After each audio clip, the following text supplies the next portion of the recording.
तैयार किया, मुस्लिम युवक को तैयार किया और कहा कि तुम अगर इन्हें क्रोध दिला दिए, अगर तुमने गुस्सा दिला दिया तो हम तुम्हें मुंह मांगा पुरस्कार देंगे, बस गुस्सा दिला दो। उसने कहा ये तो मेरे दाएं हाथ का खेल है, ये तो चुटकी बजाने जैसा छोटा सा काम है, दिला दूंगा गुस्सा, आ जाएगा क्रोध, थोड़ा समय दो, 2-4 दिन। संत एकनाथ जी ब्रह्म मुहूर्त में जागकर, ब्रह्म मुहूर्त में जागते थे और ब्रह्म मुहूर्त में जागकर संत एकनाथ जी नित्य स्नान करने के लिए जाते थे, नित्य स्नान करने को जाते थे। कहां जाते थे? गोदावरी नदी के तट पर। आज एकादशी का दिन था, प्रातः काल सवेरे उठ गए और ये जो यवन दुष्ट था, ये ढेर सारा कचरा, ध्यान से सुनना, बड़ा ज्ञान उपदेशक प्रसंग है, आप सबके जीवन के लाभ की बात है। उस युवक ने, दुष्ट युवक ने ढेर सारा कचरा उठाया और उठाकर वृक्ष के ऊपर चढ़कर शाखाओं में, पत्तियों में ढककर अपने को छिपा लिया कि कहीं उनकी दृष्टि ना पड़ जाए। और संत एकनाथ जी जैसे ही स्नान करके आए तो उनके ऊपर सारा कूड़ा कचरा सब फेंक दिया। संत एकनाथ जी महाराज को लगा कि कोई पक्षी रहा होगा, ऊपर कचरा वचड़ा उड़े होंगे तो पक्षियों के कारण कचरा नीचे गिर गया होगा, तो अपने उत्तरीय को झाड़ा एकनाथ जी महाराज ने, और उत्तरीय को झाड़कर स्नान करने के लिए पुनः गोदावरी के तट पर गए, पुनः स्नान किए, डुबकी लगाए, और जैसे ही उस स्थान पर पहुंचे जहां वो दुष्ट बैठा था वृक्ष के ऊपर,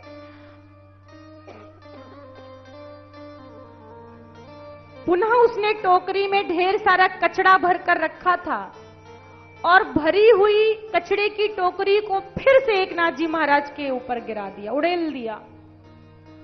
एकनाथ जी महाराज के चेहरे पर इतना भी क्रोध नहीं आया, मुस्कुरा रहे हैं और बिना कुछ कहे पुनः चले गए स्नान करने के लिए, पुनः गए स्नान करने।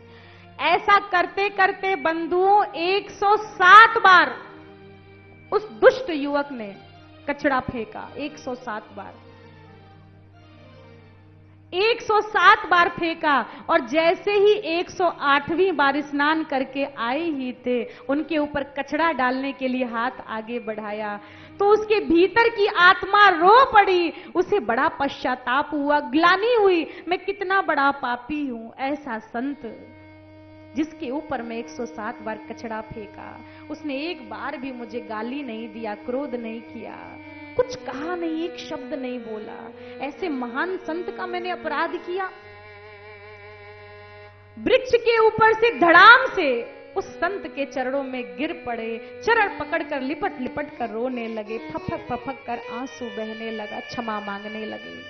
वो दुष्ट युवक क्षमा मांगने लगा, क्षमा कर दीजिए महात्मन, आप जैसे संत विरले होते हैं और हमारे जैसा पापी जीव भरा आप जैसे संतों को कैसे समझ सके, क्षमा करिए, मेरे कारण आपको इतना कष्ट उठाना पड़ा, मैं बड़ा पापी हूं। उस महात्मा ने कहा, तू पापी नहीं, तू तो बहुत बड़ा पुण्यात्मा है, तू पापी नहीं है, तू तो बहुत बड़ा पुण्यात्मा है, क्योंकि तुम्हारे कारण आज एकादशी के दिन मैंने 108 बार गोदावरी में स्नान कर लिया, इसलिए तुम पापी नहीं हो। अपने मन से तो मैं शायद स्नान करने नहीं जाता 108 बार, लेकिन तुमने कचरा फेंका, तुम्हारा कचरा फेंकना मेरे लिए मंगलकारी बन गया, तुम्हारा कचरा फेंकना मेरे लिए मेरे जीवन का बहुत बड़ा शुभ फल प्रकट हो गया कि आज एकादशी के दिन 108 बार मुझे स्नान करने का सौभाग्य मिला। और वही दुष्ट युवक एकनाथ जी महाराज का शिष्य बन गया, चेला बन गया। तो सत्संग से दुर्जन भी सुधरता है, जो दुष्ट है वह भी सुधरता है। मज्जन फल पेखिए तत्काला। देखिए, दुकान पर जाइए तो दुकान वाले कभी कभी कहते हैं कि भाई सामान और पैसे नहीं है तो उधारी भी हमारे यहाँ मिलती है, उधार खाता चलता, रजिस्टर में नाम पता सब नोट करा दो, जब पैसा आएगा भर देना। लेकिन ये कथा में उधार खाता नहीं चलता है, नगद नारायण। कथा सुनिए और तुरंत आनंद की प्राप्ति कीजिए। आज कथा सुने, आनंद कल मिले, ऐसा उधार खाता नहीं है। कथा सुनते ही जीव को परम आनंद की, शांति की प्राप्ति होती है। सत्संग करते ही हमारा सारा पाप समाप्त हो जाता है, हमारी बुद्धि परिवर्तित हो जाती है। ये सत्संग का फल है। प्रेम से बोलिए संत भगवान की जय हो, गुरुदेव भगवान की जय हो। प्रेम से बोलो राधे राधे। एक बार बोलिए सभी लोग, राधे राधे, राधे राधे, राधे राधे, राधे राधे, श्री राधे, श्री राधे। हमने कहा, फिर निवेदन कर रहे हैं, जयकारा खूब लगाना है, बार बार लगाना है। हम तो कथा सुना रहे हैं, लेकिन आपकी वाणी से भी भगवान का नाम निकले तो आपका जीवन सार्थक हो। कथा सुनना तो सुनना ही है, लेकिन साथ ही साथ जयकारा लगाते रहना है। आपके मुख से भी राम राम, राधे राधे, सीताराम निकलता रहे, राम नाम का जयकारा निकलता रहे, राधे राधे निकलती रहे। भक्तों, आइए सुंदर सा प्यारा सा भजन हम सभी प्रेम से किशोरी बरसाने वाली राधा रानी के चरणों में अर्पण करें। सभी तालियों की सेवा करते हुए मेरे साथ गुनगुनाइए।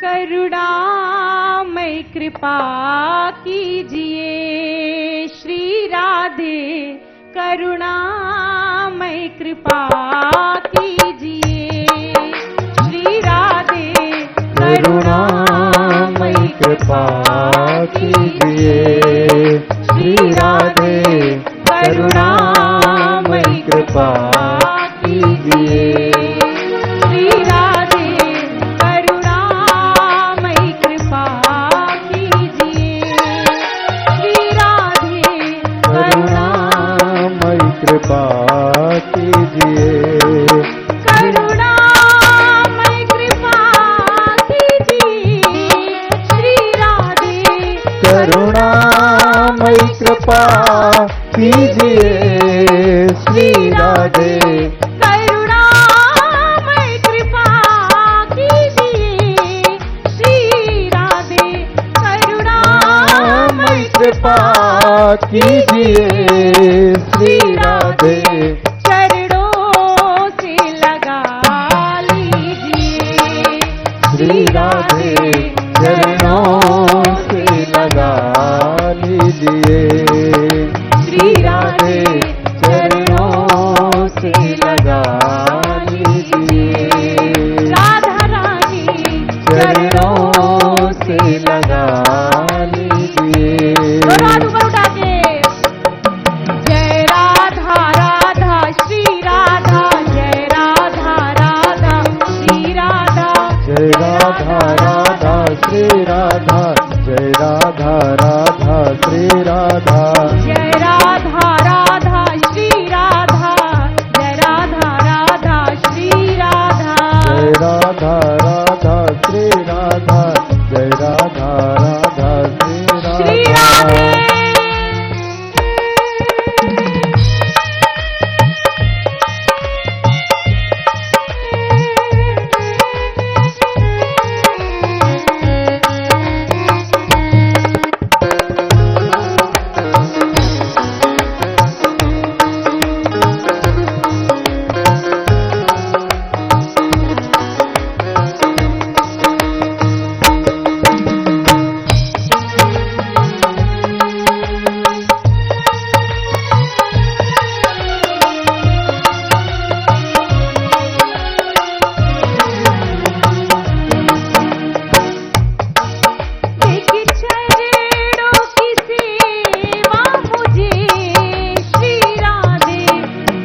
चरणों की सेवा मुझे श्री राधे, देखी चरणों की सेवा मुझे श्री राधे, दे दे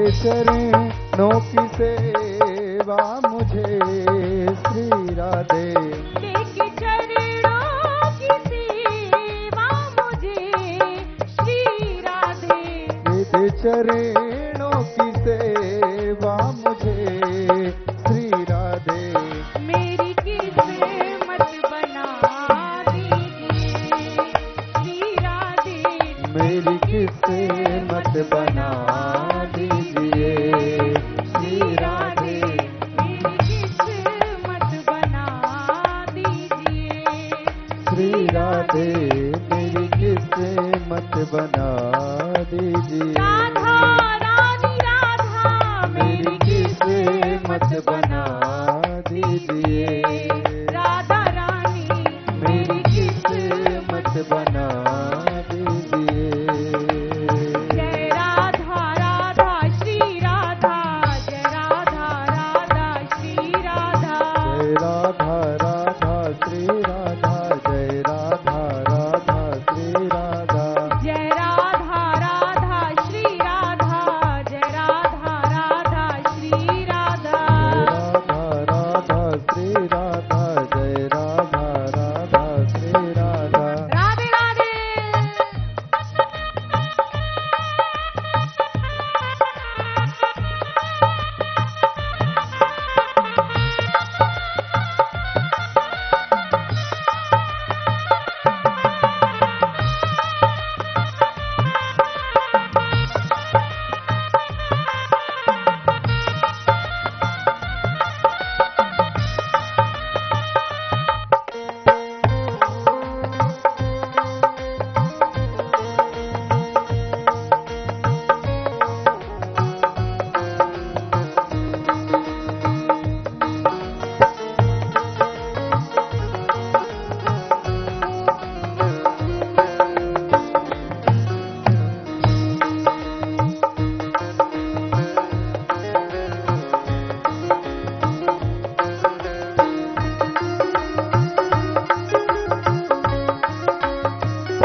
बीच मझधार में आप फंसी लाडली जो। बीच मझधार में आप फंसी लाडली जो। बीच मझधार में आप फंसी लाडली जो। बीच मझधार में आप फंसी लाडली जो। बीच मझधार में आप फंसी लाडली जो। पार नैया लगा दीजिए श्री राधे। पार नैया लगा दीजिए श्यामा प्यारी पार नैया लगा दीजिए। राधा रानी राधा पार नैया लगा दीजिए। श्यामा प्यारी पार नैया लगा दीजिए। जय राधा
राधा जय राधा राधा श्री राधा। जय जय श्री राधे।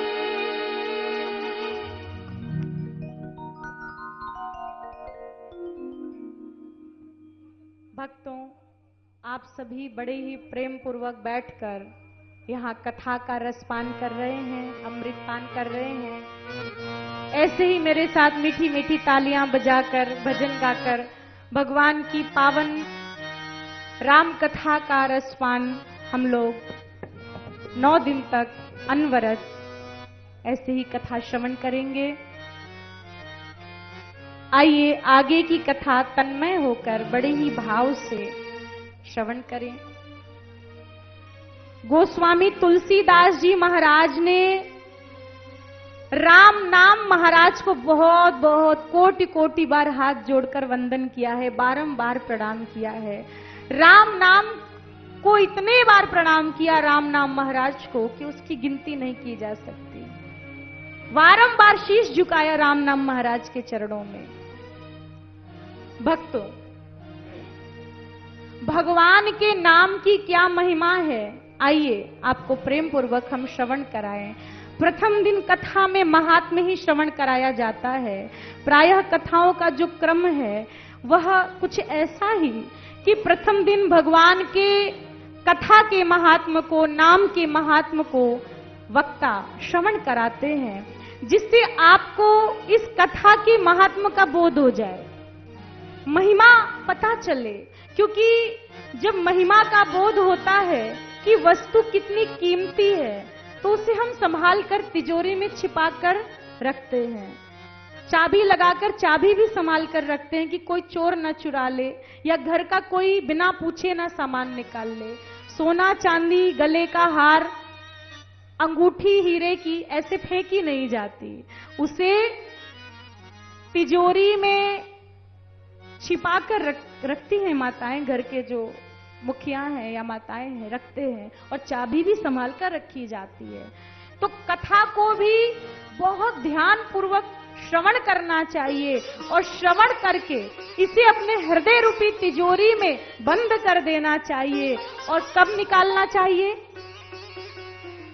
इसका आचरण करते समय निकालना चाहिए, इसे अपने आचरण में प्रयोग करना चाहिए। कथा में जो बात सुने वह हमारे आचरण में आ जाए, ऐसा प्रयास करना चाहिए। आइए भगवान के नाम की महिमा सुने। गोकोटितानं ग्रहणेषु काशी माघे प्रयागे यदि कल्पवासी यज्ञायुतं मेरु सुवर्णदानं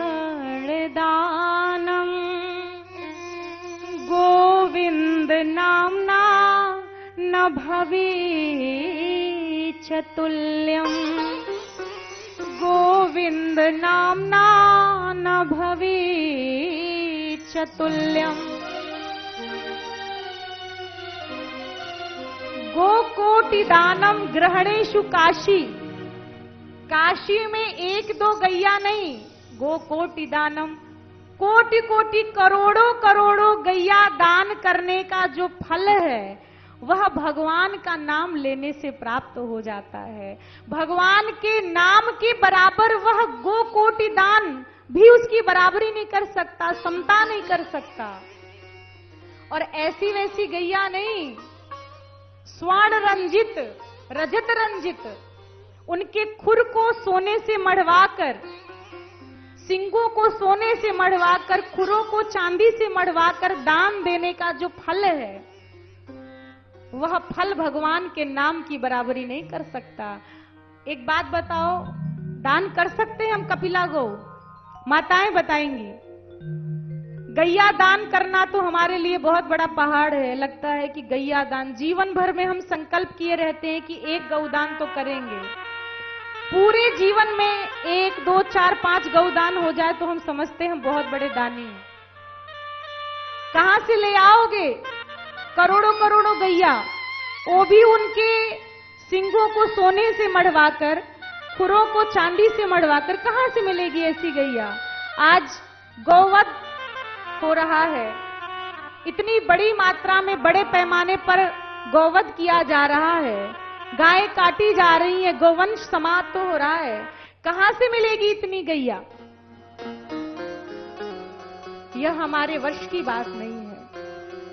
लेकिन भगवान का अगर आपने नाम ले लिया तो ग्रहण लगने पर काशी में कोटि कोटि गैया दान देने का फल आपको सिर्फ भगवान के नाम ले लेने से मिल जाता है।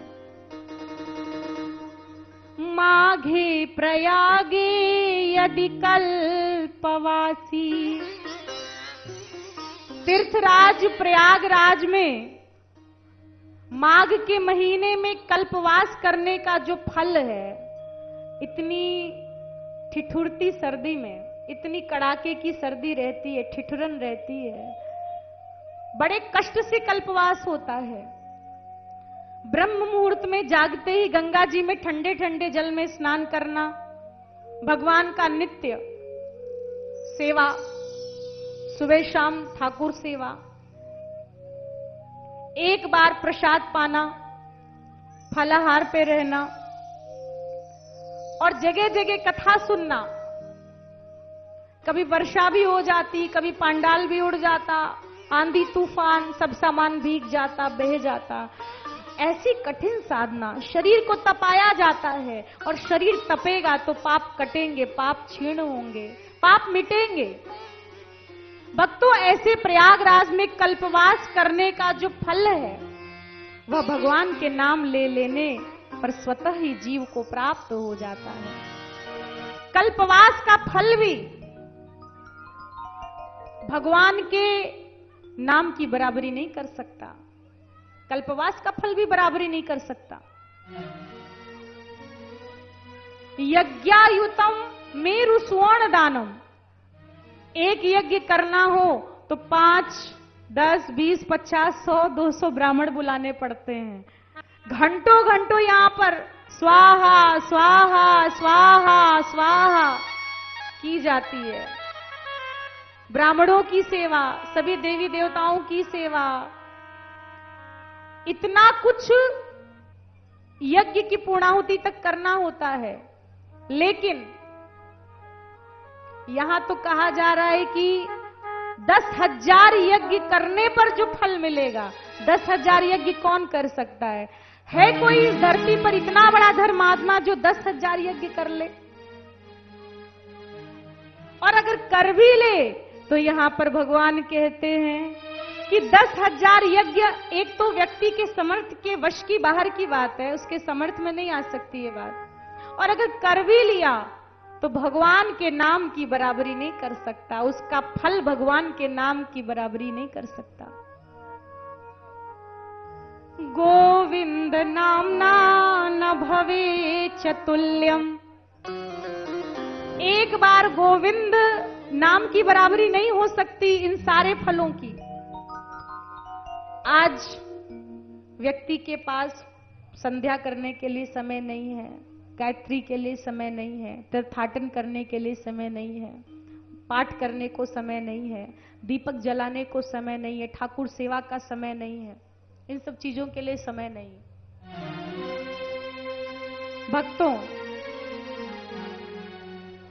विष्णु सहस्त्र नाम का पाठ अगर व्यक्ति करे तो ब्रह्म हत्या जैसे पाप मिट जाते हैं, कई कई जन्मों की कलमश समाप्त हो जाते हैं। हमसे विष्णु सहस्त्र नाम का पाठ हो, इतना समय नहीं है हम पर कि हम इतना पाठ कर सके। व्यक्ति यही कहता समय नहीं है। अगर विष्णु सहस्त्र नाम नहीं पढ़ सकते, 1000 नाम भगवान नारायण के, एक बार नारायण नाम ले लें तो वो भी हमसे नहीं बनता। नारायण नारायण कौन करता रहे दिन भर, तो नारायण नाम भी हमसे नहीं लेते बनता है। नारायण भी नहीं कह सकते तो कहा गोविंद कह दो। गोविंद नामना न भवे चतुल्यम, लेकिन गोविंद नाम भी लेने में हमको बड़ी कठिनाई है, बड़ा कष्ट है। गोविंद नाम लेना भी हमारे लिए बड़ा भारी कार्य है। चलो हमने मान लिया गोविंद नाम संयुक्त अक्षर है, जो बड़े बूढ़े बुजुर्ग हो गए उनको लेने में दांत नहीं है तो कठिनाई भी हो रही हो, उससे भी सरल उपाय बता दिया भोलेनाथ ने कि बैठे बैठे जीभ हिलाओ और राम राम सीताराम, राम राम सीताराम, राम राम सीताराम करते जाओ, गाते जाओ। लेकिन हमसे राम राम भी नहीं बनता है। इससे सरल उपाय तो संसार में कहीं भी नहीं है, कहीं नहीं मिलेगा। राम नाम से सरल उपाय पूरे संसार में कहीं नहीं मिलेगा। और जो राम राम नहीं कर सकता उसके लिए इससे सुगम साधन दुनिया में कोई नहीं है। प्रेम से बोलिए राम नाम महाराज की जय हो, राजा रामचंद्र भगवान की जय हो। भक्तों, भगवान के नाम का जिसने भी आश्रय लिया वह तर गया। अजामिल की कथा तो आपने सुनी है कई बार, भागवत में हमेशा दृष्टांत आता है, आपको सुनाया जाता है। अजामिल जैसा पापी, जीवन भर कुकर्म करने वाला, ऐसा अजामिल अंत समय में जब मृत्यु आई, यमराज के दूत लेने के लिए आए तो घबराया और भय के मारे चिल्ला उठा, अपने छोटे बेटे को पुकारा जिससे बड़ा स्नेह था, प्रेम था, लाडला था। बेटे नारायण बचाओ, बेटे नारायण बचाओ, देखो देखो देखो, ये भयंकर यमदूत मुझे अपने साथ ले जा रहे हैं। बेटे मैं तुम्हारे बिना नहीं रह सकता, ये लोग मुझे अपने साथ ले जा रहे हैं, बेटे मेरे पास आओ। अब बुलाया था अपने बेटे नारायण को, और जिसे सुनना था उसने तो नहीं सुना, लेकिन भगवान नारायण ने सुन लिया। शेष शैया पर पौड़े हुए नारायण के चरणों की सेवा कर रही लक्ष्मी माता सुंदर सुंदर सुकोमल कर कमलों से चरण दबा रही थी। इतने में नारायण भगवान सहसा बैठ गए। कहते देवी छोड़ो, मेरा भक्त मुझे पुकार रहा है। माता ने कहा कि प्रभु इस समय तो आपका कोई भक्त नहीं पुकारा, कौन है जिसने आपको पुकारा?